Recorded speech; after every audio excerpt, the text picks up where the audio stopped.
የህወሓት ወራሪ ኃይል በአማራ ክልል በከፈተው ወረራ በዋግምራ፣ ሰሜን ወሎ፣ ሰሜን ጎንደር፣ ማዕከላዊ ጎንደርና ሰሜን ሸዋ ዞኖች ከፍተኛ ሰብአዊ፣ ቁሳዊ፣ ማህበራዊና የመሰረተ ልማት ውድመት አድርሷል። የመንግስት መዋቅሮች፣ ትምህርት ቤቶች፣ ጤና ጣቢያዎች፣ የባንክና የንግድ ተቋማት ሙሉ በሙሉ ተዘርፈዋል፣ ወድመዋልም። የአማራ ክልል መንግስትም በጦርነቱ የተጎዱ አካባቢዎች መልሶ ማቋቋምና ግንባታ ፈንድ ጽሕፈት ቤት በማቋቋም ተቋማት ተመልሰው አገልግሎት እንዲሰጡ ከለጋሽ ድርጅቶች፣ ከተቋማት፣ ከባለሀብቶችና ከመንግስት በተገኘ የገንዘብ ድጋፍ በክልሉ ከ1300 በላይ ፕሮጀክቶችን እየሰራ ይገኛል። በአማራ ክልል ላይ የነበረው ግጭት በብዙ መልኩ ህብረተሰባችንን የጎዳ ነው። መጀመሪያ እስከ ስነ ልቦና ይጀምራል። ህዝባችን በስነ ልቦና ተጎድቷል። የሰውና ቁሳዊ ሀብት አጠናል። ትምህርት ቤቶቻችን ወድመዋል። የሃይማኖት ተቋሞቻችን ወድመዋል። ቤዚካሊ ከ10 ቢሊዮን ዶላር በላይ ውድመት ያጋጠመው መሆኑን ከዩኒቨርሲቲዎች ጋር ከተለያዩ ከምሁራን ጋር በጋራ በመሆን አጥንተዋል። በዚህ ውስጥ በጣም የተጎዱ የምንላቸው 94 አካባቢ ወረዳዎች ናቸው። የወደመው ማስረጃ መሰረት እያደረግን እየሰራን ያለ ነው። ዝም ብለን አንበትንም። ክራይቴሪያ አለን፣ በቀመር አለን። ከክልሉ ፕላንና ልማት ቢሮ ጋር በመተባበር ጠንካራ በሆነ ክትትል እየሰራን ያለ ነው። 1370 ፕሮጀክቶች ናቸው። ፕሮጀክቶቹ 13.3 ቢሊዮን ነው ገንዘቡ። ከክልሉ ወደ 4.4 ቢሊዮን 4.5 ቢሊዮን ብር አካባቢ አግኝተናል። ወርልድ ባንክ ያግዘናል፣ የኤንዲፒ ያግዘናል፣ ዩኒሴፍን በተወሰነ መልኩ ያግዘናል። ክልሉን በቋሚነት የሚመደበው ሀብት አለ። እነዚህን ሀብቶች በጣም የተጎዱ ሴክተሮችን በመምረጥ ለምሳሌ ትምህርት፣ ጤና፣ ፖሊስ ጣቢያ ጭምር የፈረስ ሙሉ ተቋማት ስለወደሙ ሌሎችንም በለይተን ከ14 እስከ 20 የሚደርሱ ተቋማት ላይ ያንን ሀብት ወደ አንድ ሰብስበን በአግባቡ ኢምፕሊመንት ለማድረግ ጥረት እየተደረገ ነው።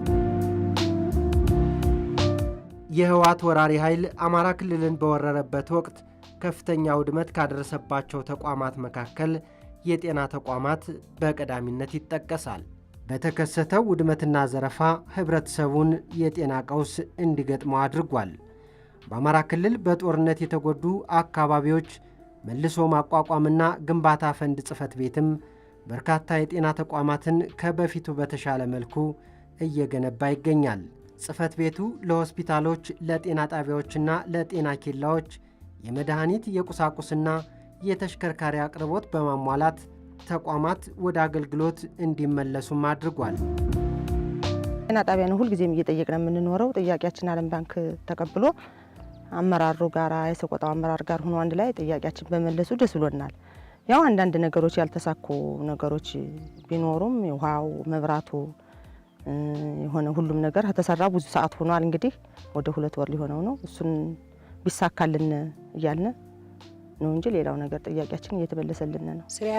ሲሲን በደንብ ማመስገን የምንፈልግበት ሁኔታ አለ። ምክንያቱም ጥሩ ስራ፣ ጥሩ ጤና ኬላ፣ ሽንት ቤት የተሟላበት፣ የደረቅ ቆሻሻ ማቃጠያ የተሟላበት በደንብ አድርጎ የሴት የወንድ ሽንት ቤት የተሰራና ጤና ኬላው እንዲህ ባማረ በደንብ የተሰራበት ሁኔታ በመሆኑ እጅግ በጣም ደስተኛ ነኝ። ጤና ጣቢያችን ውስን በሆኑ ከጉዳቱ በተረፉ ጥቂት ክፍሎች አገልግሎት እየሰጠ የነበረበት ሁኔታ ነው የነበረው። በአማራ ክልል መልሶ ማቋቋም ፈንድ ጽሕፈት ቤት አንድ ብሎክ ግንባታ የአጥርና አንድ ኢንሲኔሬተር ተገንብቶ ወደ አገልግሎት ገብቷል።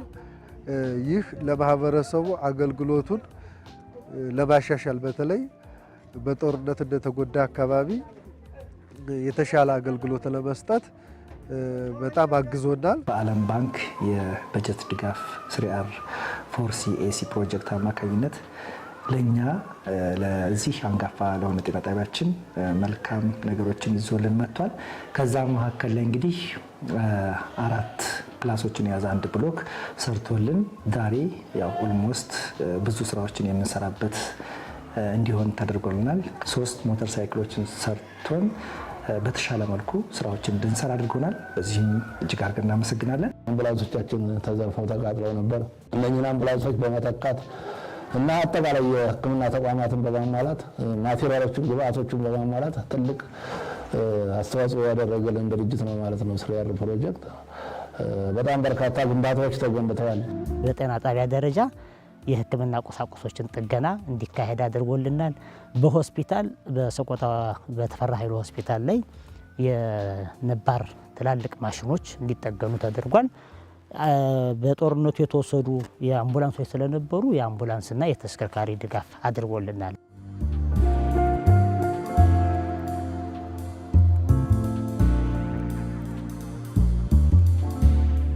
ጤና ወደ 209 የሚሆኑ ፕሮጀክቶች በቢሊየን የሚቆጠር ነው እነሱም ጋር የተመደበው። ሆስፒታሎችን ማደስ እንደ ቆቦ ሆስፒታል ያለው በግብአት ማሟላት በርከት ያሉ ሆስፒታሎች ላይ ጤና ጣቢያዎች ላይ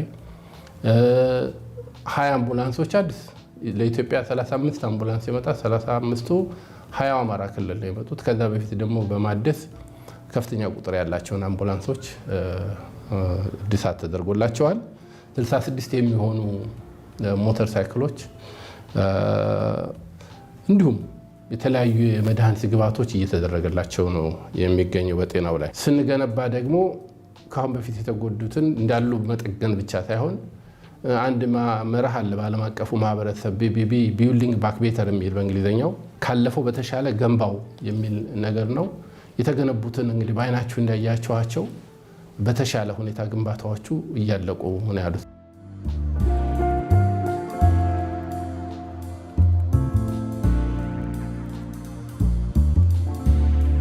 የሰሜኑ ጦርነት ክልሉን ለከፍተኛ መስቅልቅል የዳረገ ሲሆን በተለይ በትምህርት ዘርፍ የደረሰው ውድመት ከህንፃው ጀምሮ ሙሉ ግብዓቶችን አውድሞ አልፏል።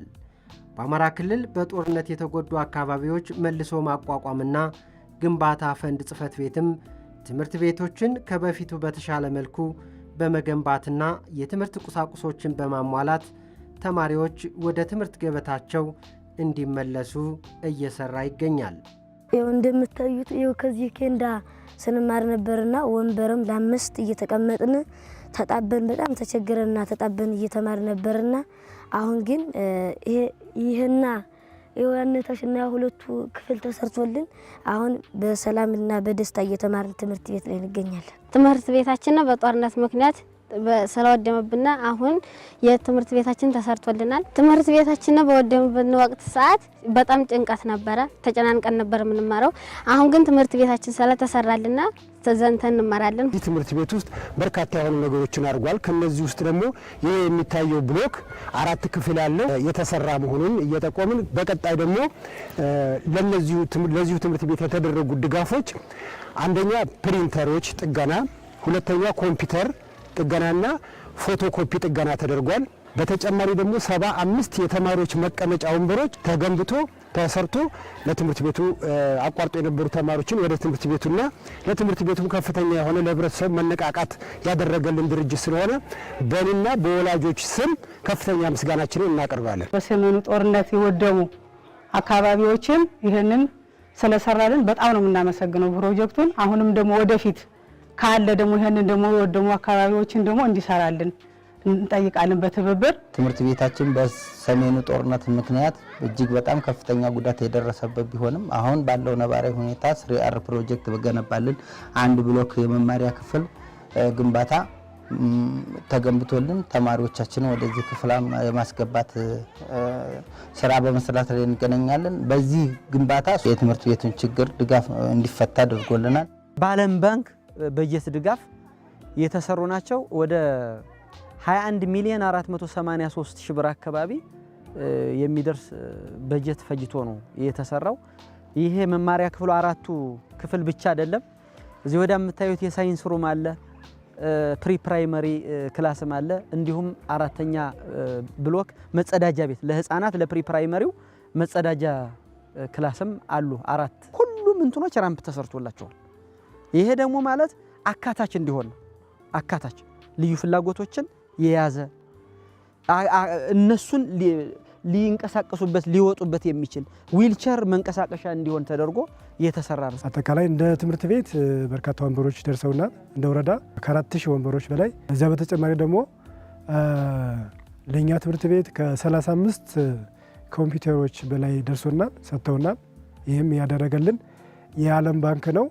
የዓለም ባንክን ማመስገን እንፈልጋለን። ደረጃውን የጠበቀ የቤተ ሙከራ አንድ ብሎክ ተገንብቶልና 4 መማሪያ ክፍሎች አሉት። እንዲሁም 1 ብሎክ ተገንብቷል።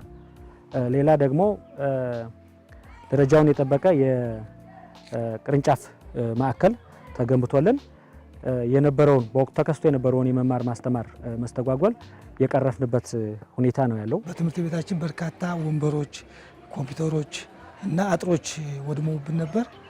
የዓለም ባንክ በተደረገልን ድጋፍ በመጀመሪያ 372 ወንበር ድጋፍ በማምጣት ፈጣን ምላሽ ሰጥቶናል። ከዛ ውጭ ደግሞ የወደመብንን ኮምፒውተር 35 ኮምፒውተር ከነ ሙሉ ማቴሪያሉን አሟልቶልናል። ከዛ ውጭ ደግሞ ትምህርት ቤቱ በርካታ አመታቶች የአጥር ችግር ነበረብን። ያንም አጥር ችግር በ22 ሚሊዮን ብር ሙሉ በሙሉ ታጥሮ የመማር ማስተማሩ ምቹና አስተማማኝ አድርጎልናል ማለት ነው። ግለሰቦች፣ ድርጅቶችና የመንግስት ተቋማቶች ድጋፍ አድርገዋል። ከዚህ ውስጥም ትልቁን ድርሻ የተወጣው የ3R ፕሮጀክት አጠቃላይ በትምህርት ቤቶች የወደሙበት ሰዓት በጣም በርካታ የትምህርት ቤት ግንባታዎች ቁጥር 1 አካባቢ፣ ቁጥር 2 አካባቢና በሃይ ስኩሉ ከዚያ በተጨማሪም የአጠቃላይ የቁሳቁስ ማሟላት ወንበርና አጠቃላይ የመማሪያ መጽሐፍትንና ሌሎች ቁሳቁሶችን በማሟላት ትልቅ ድጋፍ ያደረገልን ድርጅት ነው። ከዚህ በፊት ትምህርት ቤት ያልነበሩ ቦታዎች በዳስ ሲማሩ የነበሩት በሙሉ አሁን እጅግ በጣም የተሻለ ትምህርት ቤት ላይ ተማሪዎች እየተማሩ ያሉበት ሁኔታ ነው ያለው። ለምሳሌ በአሁኑ ሰዓት 451 ትምህርት ቤት እየተገነባ ነው ያለው። ኦልሞስት ያለቋሉ። ግብአትም ተጨማሪ አለ። ወደ 41 ሺህ የሚሆን ኮምባይንድ ዴስክ ከትምህርት ሚኒስቴር ድጋፍ በማግኘታችን ከፍተኛውን ድጋፍን ያገኘ ነው። መጽሐፍት ወደ 300 ሺህ የሚሆኑ ደጋፊ መጽሐፎች ተገኝተዋል። ኢላይብረሪ በ60 ትምህርት ቤቶች 35 ኮምፒውተር ያለው ግብአት ተጨምሯል።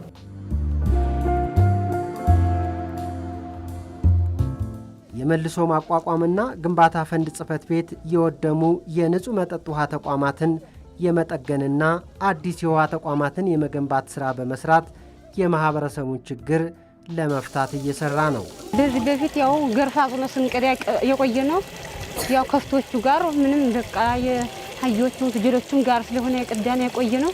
አሁን ዓለም ባንክ ሰርቶ ሰጥተና ዓለም አሁን እየቀዳ ነው እንደልባችን ማለት ነው። የውሃ ችግር በዚህ በፊት የነበረ ፈሳሽ ውሃ፣ ሀጂ ውሃ የምንጠጣ የምንጭ ውሃ ነበረ። አሁን ግን ዓለም ባንክ ሰርቶልና እንደልባችን ውሃ ንጹህ እየጠጣን ነው። ልጆቻችንም በንጽህና አሁን እያሳደግን ነው። በፊት ግን ቆሻሻ ከፍትና ልጆች አብረን እናመጣለን። በተቅማጥ ልጆቻችን እየተፈጁ ነበረ። አሁን ግን በስነ ስርዓት ሳለ ዓለም ባንክ ሰርቶልና በስነ ስርዓት ውሃችን እንጠጣለን። በ5 ቀበሌዎች የውሃ ስራዎች ተሰርተዋል። ውሃውም ከነበሩት ጭምር ሻል ያለ የውሃ የሶላር ኢነርጂ ድጋፍ ያደረገ በመስመር ዝርጋታ በአርፒኤስ በሚባለው ሩራል ፓይፕ ሲስተም የውሃዎችን ሰፋፊ ጎጦችንና ቀበሌዎችን የሚያገናኙ ስራዎች ተሰርተዋል። ከነዳጅና ከኤሌክትሪክ ፍጆታ ውጭ በሆነ በሶላር የተሰሩ ትላልቅ ስራዎችን በመስራት ያው ከነበረብን የውሃ የአገልግሎት እጦቶችን መልሶ በመገንባት በኩል ሰፊ የሆነ በጀትና ድጋፍ ተደርጎልናል። ጠላት መጥቶ እያለ አንዱ ትልቅ ስራ አንዱ ትልቅ ውድመት የፈጸመው ውሃ ተቋማት ላይ ነው። የውሃ ተቋማት ወድመው ስለነበር ህዝቡ አብዛኛው ማለት ወራጅ ውሃ ነው የሚጠጣው። በጣም የቆሸሸ ውሃ ነበር የሚጠጣውና በውሃ ወለድ እንዲሁም አተት የሚባል በሽታ ጭምር በጣም አስቸግሮ የነበረበት ሁኔታ ነው የነበረው ማለት ነው። ተቋሙ ከፍተኛ ስራ ሰርቷል ብዬ የምናገር የምፈልገው ወደ 13 የውሃ ተቋማት ተሰርተው ተጠናቀው ለማህበረሰቡ አስረክበን አሁን በጣም ብዙ ህዝብ የሚያስጠቅሙ ውሃዎች ናቸው ወይም ደግሞ የውሃ ተቋማት ናቸውና እነሱን ጨርሰን አጠናቀን ለማህበረሰቡ አስረክበን እንዴት መጠቀም እንዳላቸውም አቅጣጫ አስቀምጠንና ተጨማሪ ሌሎች ስራዎችን ሰርተን ነው ያስረከብነውና በዚህ መሰረት አሁን አገልግሎት መስጠት የጀመሩበት ሁኔታ ነው ያለው ማለት ነው። ውሃ መሰረታዊ ነው። እንግዲህ ጦርነቱ አንዱ የሚጎዳው እንደነዚህ የማህበረሰብን ከፍተኛ ጠቀሜታ ያላቸውን ስለሆነ 358 የሚሆኑ ፕሮጀክቶች በውሃ ላይ ሰርተናል። እሱም በቢሊዮን የሚቆጠር ድጋፍ ነው።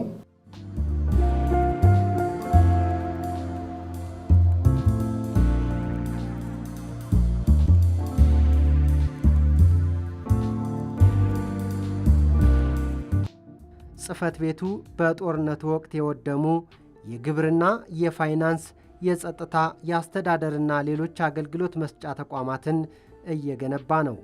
በተለይ የስነ ልቦና ችግር የገጠማቸውን የህብረተሰብ ክፍሎች የስነ ልቦና ግንባታ ሥራ በመስራት ወደ ቀደመ ሕይወታቸው እንዲመለሱና የሥራ ዕድል ተጠቃሚ እንዲሆኑም የመነሻ ካፒታል በመስጠት ወደ ሥራ እንዲሰማሩ አድርጓል።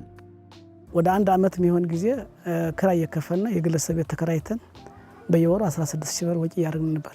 ይህንን ህንፃ በአነስተኛ ገንዘብ 5,900,000 ብር ባልበለጠ ገንዘብ አጥሩንም ዋና ብሎኩንም አስገንባል ማለት ነው። የወንድቤ ፒስ ሳፖርት ፋሲሊቲ የቢሮ እቃዎችን ገዝቶ ሰጥቶናል።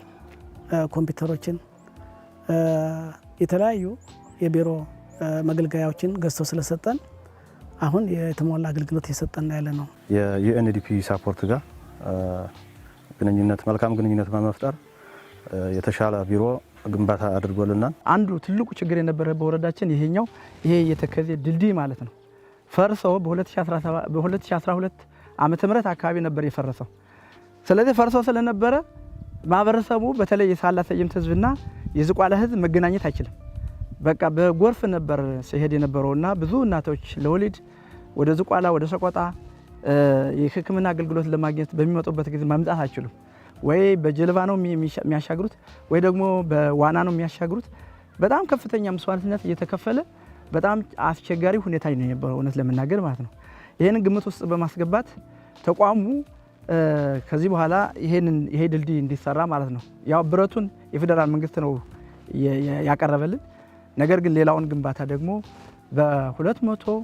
በ254 ሚሊዮን ብር በማውጣት ማለት ነው ይሄ ድልድይ እንዲሰራ ተደርጓል ማለት ነው። ይሄ ድልድይ ከተሰራ በኋላ ከዛ በኋላ የሁለቱ ወረዳ ማህበረሰብ ብቻ አይደለም ዋግና ጭምር ምስራቅ ጎንደርን ጭምር የሚያገናኝ ድልድይ ነው በነገራችን ላይ ይሄ ድልድይ ማለት ነው። ስለዚህ ይሄ ድልድይ በመሰራቱ አሁን በጣም በከፍተኛ ደረጃ ችግራችን ተቀርፎ ማህበረሰቡ ቢያንስ አሁን ሰቆጣም ለመሄድ የትኛውን ቦታ ለመሄድ ምንም ሳይቸገር ይሄድና አገልግሎቱ እየሰጠ ነው ያለው ድልድዩ። በርግጥ ድልድዩ ላይ የሆነ ገና የሚሰራና ማጠናከሪያ የሚቀረው ነገር አለ። 2.2 ሚሊዮን ረድቶናል። አይምሯችን ያን ተረብሾ ነበረ የምንሰራው ስራ። አሁን ግን አይምሯችን ተሳሽሎ ይኸው ብሎኬት መምረቻ መርጠን ይሄ ያሳድገናል፣ ይሄ አይምሯችን ያሻሽለዋል ብለን ይሄንን መርጠን እየሰራን እየተገኘ ነው። ይሄ አታክልት ያን ጎርፉ እንትኑን ካበላሸ በኋላ ደርቆ ስናየው ነበርና ማህበረሰቡም ከአቅሙ በላይ ሆኖ ተቸግሮ ላይታች እየተሯሯጠ ነበር። አምና 2017 ስንደርስ ኤንዲፒ የሚባለው ፕሮጀክት የተወሰነ ገንዘብ ፈንድ አድርጎት ይህን ማህበረሰብ ይኸው እንደምታዩት ካናል ሰርቶለት ይህን ማህበረሰብ ተጠቃሚ አድርጓል። 5 ዘርፎች ላይ ትኩረት አድርጎ ድጋፍ አድርጓል ፕሮጀክቱ። ከዚህ ከአስተዳደር ቢሮ ጀምሮ ሙሉ የፋይናንስን፣ የግብርናን፣ የፖሊስን ሰፊ ስራ ተደርጓል ማለት ነው። የቢሮዎች ግንባታና ጥገና፣ የመስኖ ግንባታና ጥገና ከፍተኛ የሆነ ሪሶርስ እገዛ አድርጓል ዩኤንዲፒ። በግለሰብ ደረጃ ወደ 48 የሚሆኑ የቤታቸው የተቃጠሉ ግለሰቦችን ቆርቆሮ፣ ሚስማር፣ አጠቃላይ የፋብሪካ ውጤቶችን አግዞ ወደ ቤታቸው እንዲመለሱና ቤታቸው እንዲሰራላቸው ያደረገበት ሁኔታ ነው ያለው። 128 ኢንተርፕራይዞችን በጦርነቱ ተዘርፈው የነበሩትን የገንዘብ ድጋፍ ተደርጎ አቋቁመናል። ይህንንም ከ30 ሺህ እስከ 64 ሺህ ለእያንዳንዳቸው በማቴሪያል በማገዝ ስልጠና በመስጠት ኮሌጅ ኢንተርፕራይዝ እንደገና እንዲመሰርቱ ያደረግንበት ሁኔታ ነው ያለው። ለ206 ሴቶች አጠቃላይ ጾታዊ ጥቃት ለተፈጸመባቸው ከ25 ሺህ እስከ 64 ሺህ ድጋፍ በማድረግ በማሰልጠን ስራ እንዲይዙ ማድረግ ተችሏል። የተለያዩ ግብዓቶች ድጋፍ ተደርገዋል። አሁንም ያው የነዚህ ግብዓቶች የተለያዩ በካሽ የሚሰጡ ድጋፎች መጀመሪያ ስልጠና ነው የሚሰጣቸው። በጣም ብዙ አካላት ወደ 6 ማህበር የተደራጁ ለእያንዳንዱ ማህበር ከ1 ሚሊዮንና ከዛ በላይ ካሽ የተሰጡ እንትኖች በጀቶች አሉ እና የነዚህ በጀቶች ሁሉ ለመስራት መጀመሪያ መሰልጠን አለበት። ስለዚህ ስልጠና ከፍተኛ ሚና ተጫውተዋል። በርከት ያሉ ተቋሞች፣ የፍትህ ተቋማት፣ የሰላምና ጸጥታ ተቋማት ስልጠና ቢሮ ጋር በተያያዘ የአንድ ማዕከል አገልግሎትንና ሌሎችንም እየታደሱ ነው ያሉት። አገልግሎት ላይ የሚገቡ አሉ። በከብት ማድለብ፣ በተለያዩ ስራዎች፣ በአትክልትና ፍራፍሬ፣ በተለያዩ ቢዝነሶች ድጋፍ እየተደረገ ነው። ሴቶች ጋር ሆነን የምንሰራው ነው። በአሁኑ ሰዓትም ደግሞ ሰፊ ፕሮግራም ተይዞ ከወርልድ ባንክ በተገኘ ድጋፍ ሁሉም 20 ወረዳዎች ላይ ከፍተኛ ስራ እየተሰራ ነው። ቤት ግንባታም እንደዚሁ አንዱ ጥቃት የተደረገው በርካታ ቤቶች ወድመው ነበረ። እሱም ወደ 3000 የሚሆኑ ቤቶችን ቆርቆሮ በመስጠት ምስማር በመስጠት እንዲሰሩ በማድረግ ከዛ 50% ኦልሞስት 1500 የሚሆኑ ሴቶች ተጠቃሚ እንዲሆኑ አቅጣጫ የሰጠንበት ሁኔታ ነው።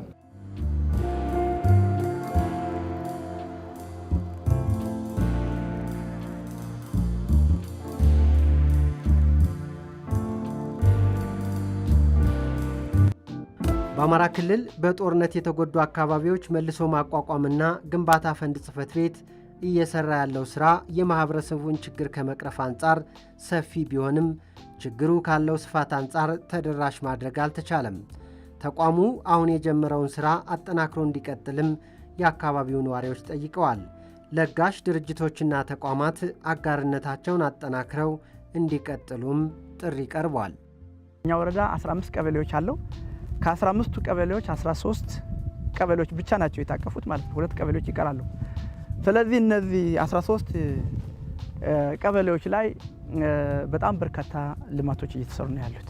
609 ሚሊዮን 89,142.96 ብር የሚሆን በጀት ከኛ ወረዳ ላይ በዚህ 2 ዓመት ተግባራዊ ወይም ለልማት ውሏል ማለት ነው። በአጠቃላይ በሁለቱ ዓመታት በወረዳችን ከ585 ሚሊዮን ብር በላይ ወጪ ተደርጎልናል። በ2017 ዓመተ ምህረት ፕሮጀክቱን በጣም ሰፋ አድርጎ ከነበሩት 3 ቀበሌዎች ወደ 19 ቀበሌዎቻችን ከ25 ቀበሌዎች በ19 ቀበሌዎች 29 የተለያዩ ፕሮጀክቶችን በትምህርት በጤና እና ደግሞ በውሃ ስራዎች ኦልሞስት ከ408 ሚሊዮን ብር በላይ ወጪ የሆኑ 29 የተለያዩ ፕሮጀክቶች ተገንብተዋል።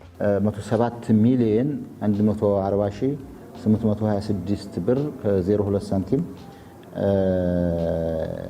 እንደ ወረዳ ድጋፍ የተደረገበት ሁኔታ ነው ያለው። አሁንም ያልተጠገነ ትምህርት ቤት እንዳለን፣ አሁንም ያልተጠገነ ጤና ተቋም እንዳለን፣ አሁንም ያልተጠገነ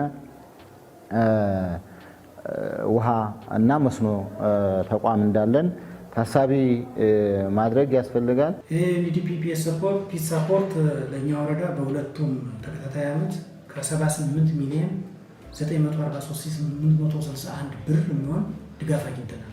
ወደ 506 ሚሊዮን ብር ወይም ደግሞ ግማሽ ቢሊዮን ብር የሚሆን ስራ ተሰርቷል።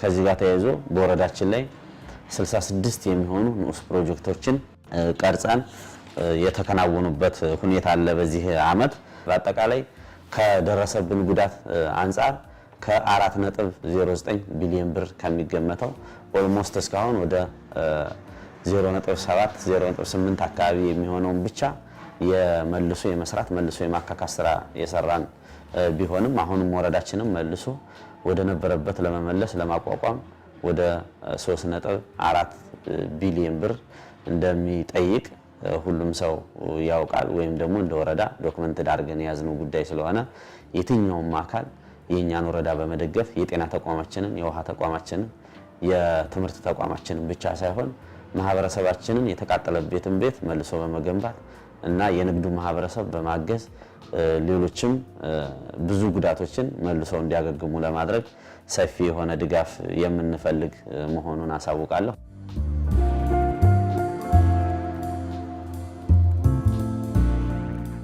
እንደ ብሔረሰብ አስተዳደር ከ2015 ጀምሮ ቅድሚያ በተሰጣቸው ጉዳዮች ላይ የመልሶ ማቋቋም የሪስቶሬሽን ስራዎችን በከፍተኛ ሁኔታ ከኛ ከአካባቢው አስተዳደር አካላት ጋር እንግዲህ በ2015 በተለይ በሰቆጣ ወረዳ እንደ ፓይለት ተደርጎ በ35 ሚሊዮን ብር የተጀመሩ በ10 ቀበሌዎች የተጀመሩ ፕሮጀክቶች የተሻለ አፈጻጸም በመኖሩ በተለይ በዓለም ባንክ በሰቆጣ ወረዳና በዝቋላ ወረዳ አሁን በ2017 ወደ 768 ሚሊዮን ብር በመመደብ በሁለቱ ወረዳዎች ቀደም ሲል የገለጽኳቸው የማህበራዊ አገልግሎት መስጫ ተቋማት በተለይ ትምህርት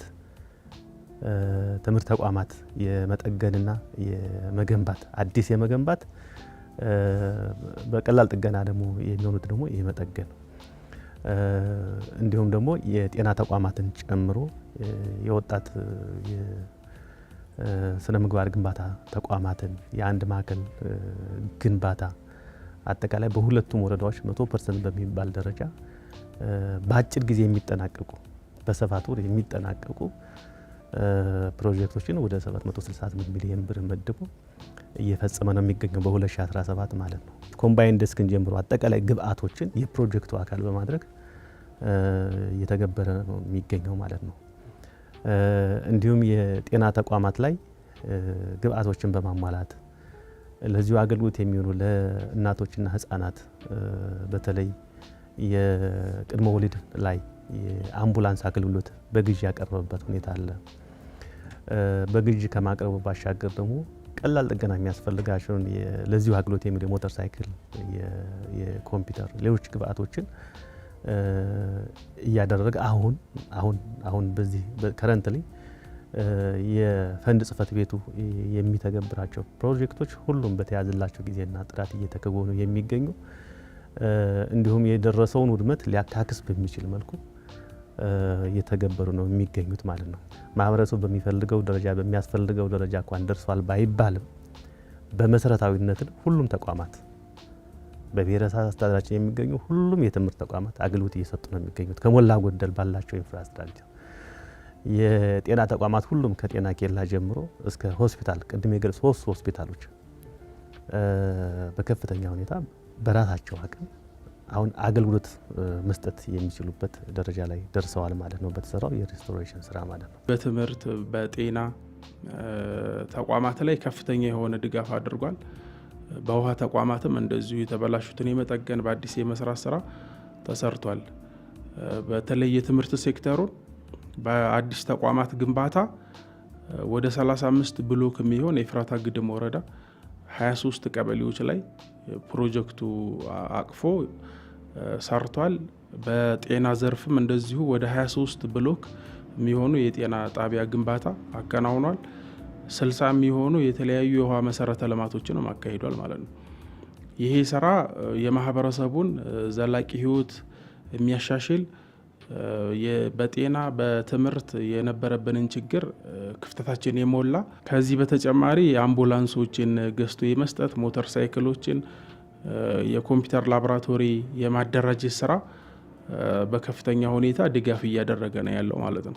አሁን በሁሉም አካባቢ እነዚህ ፕሮጀክቱ ያስተባበራቸውና በግንባታ ላይ ያሉ የትምህርት የውሃ የጤና ግንባታዎች ለማህበረሰቡ አገልግሎት ጭምር መስጠት የጀመሩበት ሁኔታ አለ። ከ2015 እስከ 2017 የተሰሩ ስራዎች መልሶ መቋቋም እየሰሩ ያሉ በፕሮጀክት ደረጃ ሲወሰዱ 19 ፕሮጀክቶች ናቸው።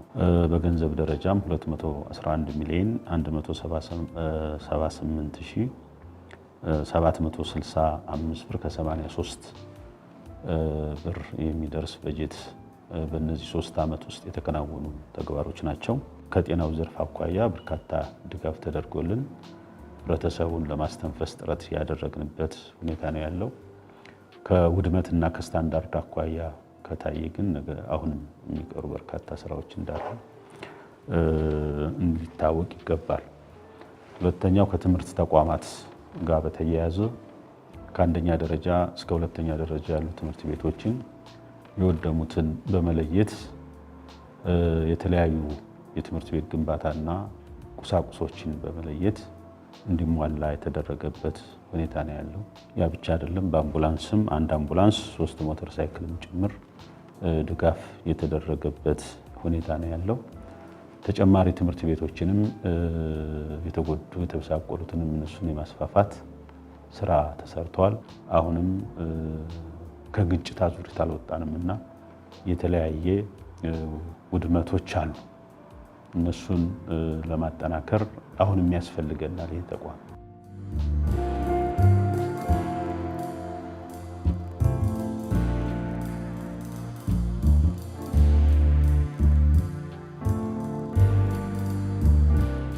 ከ2015 ዓመተ ምህረት ጀምሮ በዞናችን በስፋት እና ችግሩ በይበልጥ ጎልቶ የተስተዋለባቸው አካባቢዎች መቄት፣ ሀብሮ ወረዳ፣ ቆቦ ከተማ፣ ራያ ቆቦ የገጠር ወረዳዎችን የትምህርት ቤት ግንባታዎች፣ የጤና ጣቢያና የጤና አገልግሎት መስጫ ተቋማት፣ የላይብረሪ ግብዓቶችን በኤሌክትሮኒክ የሴቶች አንድ ማዕከል ዋን ስቶፕ ሴንተር የምንለው እሱንና ሌሎችም የአስተዳደር ጽሕፈት ቤትንም ጭምር እና የግብርና የፋይናንስ የመገልገያ ወይም ደግሞ የሕዝብ አገልግሎት መስጫ ቢሮዎች በመንግስትም በዓለም ባንክም እና በዩኤንዲፒ የበጀት ድጋፍ 247 ልዩ ልዩ ፕሮጀክቶች ገንብተናል። በ2.7 ቢሊዮን ብር ድጋፍ ነው የተገኘው።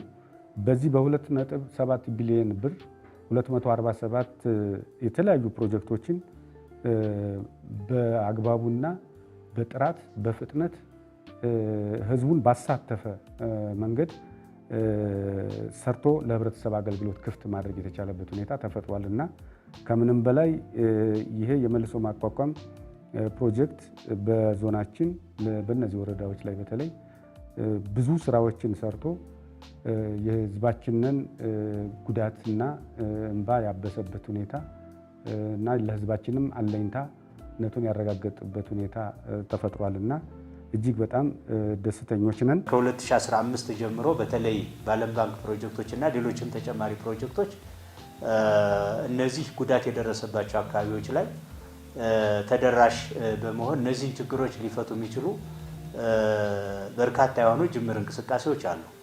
አንዳንዶቹ ተቋማት ተገንብተው አገልግሎት መስጠት የጀመሩበት ተጨባጭ ሁኔታ አለ።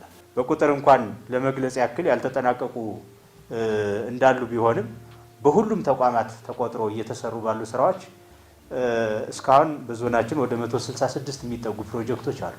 በጦርነቱ ምክንያት የደረሰ ሰብአዊና ቁሳዊ ጉዳቱን ሊያክም በሚችል መልኩ አካባቢውም ተመልሶ ከዛ የጦርነት ጉዳት እንዲያገግም ከማድረግ አንጻር እየተሰሩ ያሉ ስራዎች እጅግ በጣም የሚበረታቱና የተሻሉ ናቸው። በቁጥር ደረጃ ተወስዶ ሲታይም ቀላል አይደለም። ከ28 በላይ የተለያዩ ፕሮጀክቶች ወደ ስራ ያስገባንበት ሁኔታ ነው ያለው።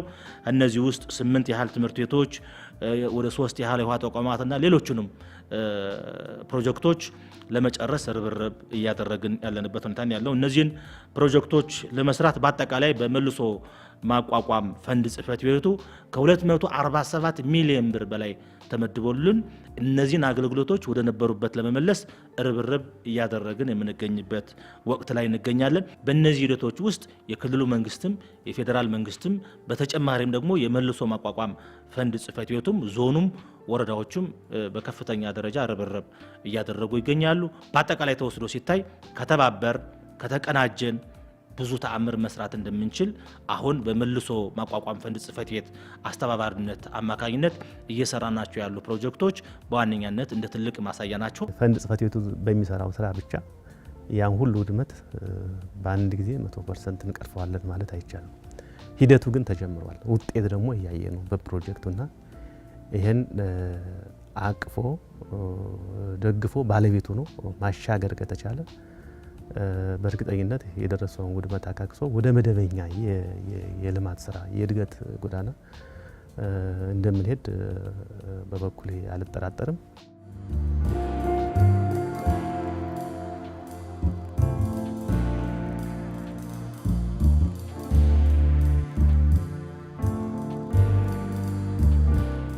ገንዘብ ሚኒስቴር እንደ ሚኒስቴር መስሪያ ቤት ይህን ጥናት አስጠንቶ ከውጭ ፓርትነር ተፈልጎ ላደረገን ድጋፍ ማመስገን እንፈልጋለን። ጤና ጥበቃ ሚኒስቴር፣ ትምህርት ሚኒስቴር፣ ሴቶችና ማህበራዊ ጉዳይ ሚኒስቴር በዋናነት እነዚህ ሚኒስቴሮች ከፍተኛ ድጋፍ እያደረጉልን ያሉት በቀጥታ ግለሰቦችም በርከት ያሉ ባለሀብቶችም ድጋፍ እያደረጉ ወደ 300 የሚሆኑ ባለሀብቶችን እንቅስቃሴ አድርገን ለመጠየቅ ሞክረን ነበር።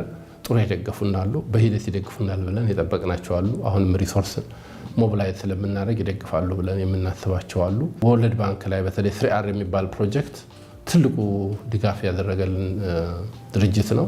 በማቴሪያልም በገንዘብም ዩኤንዲፒ ከጀመርን ጀምሮ ኦፊሶችን ከማደራጀት ጀምሮ ወደ 10 የሚሆኑ የክልላችንን ኦፊሶች በቁሳዊም ሰብአዊም የኛንም ጨምሮ ድጋፍ የሚያደርጉልን በማቴሪያል የሚደግፉልን ኦቻ፣ WFP፣ ጃይካ፣ ቢግ ዊን፣ አግሮ ቢግ እንዲህ ያልኩ መደረድራቸው በርከት ያሉ SOS የሚባል ተቋም እያገዙና ያሉት 10 ዩኒቨርሲቲዎቻችን ሁልጊዜ ከመጀመሪያው ጀምሮ አሁንም ድረስ ከጎናችን ናቸው። በቀጣይ ለምናደርገው ሪሶርስ ሞቢላይዜሽን ሁሉም ሰው ከጎናችን እንዲሆን እንፈልጋለን። ባለሙያውም የሙያ ድጋፍ ማድረግ በገንዘብ ብቻ ላይሆን ይችላል። እኛ በቁሳቁስ፣ በሙያ፣ በገንዘብ፣ በስትራቴጂ እንዲጋፍ ያስፈልጉናል። አሁን ወቅቱ የሚፈልገው ልጆቻችን የሚፈልጉት የተሻለ ደረጃ ከፍ እንዳለ ባለችው ጠጠር ላይ ሌላ ጠጠር እየጨመርን ከፍ እንድንል ነው። እኛ ቤት ግን እየገጠመን ያለውን እያቃጠልን እዛው አመዱ ላይ እየገነባን መሄድ ነው። እዛው መርገጥ ነው እኛ ጋር አሁን እየገጠመን ያለው። መጀመሪያ ለሰላሙ ዘብ መቆም ትልቁ ነገር ነው። የፈለገ ብንገነባው መልሶ የሚፈርስ ከሆነ ትርጉም የለውም። በጣም ብዙ እነዚያ 6000 ያሁኑን ጨምሮ 6000 አካባቢ ትምህርት ቤቶች ብቻ ወድመዋል። 100 ምናምን አምቡላንሶችን አጠናል። እነዚያን ጠይቀን የምናመጣቸው የምንገዛቸው አምቡላንሶች ተጨማሪ አክሰስ የሚያደርጉ ሊሆን ይገባ ነበር። ብዙ ጤና ተቋማት ወድመዋል። አሁን ከምንጠግን አዲስ እንገነባ ነበር፣ ፋሲሊቲያቸውን እናሟላ ነበር። 6000 ትምህርት ቤት እንደገና ከምንገነባ ሌላ 6000 አዲስ ትምህርት ቤት ሰርተን ልጆቻችንን በቅርቡ እንዲማሩ ማድረግ እንችል ነበር።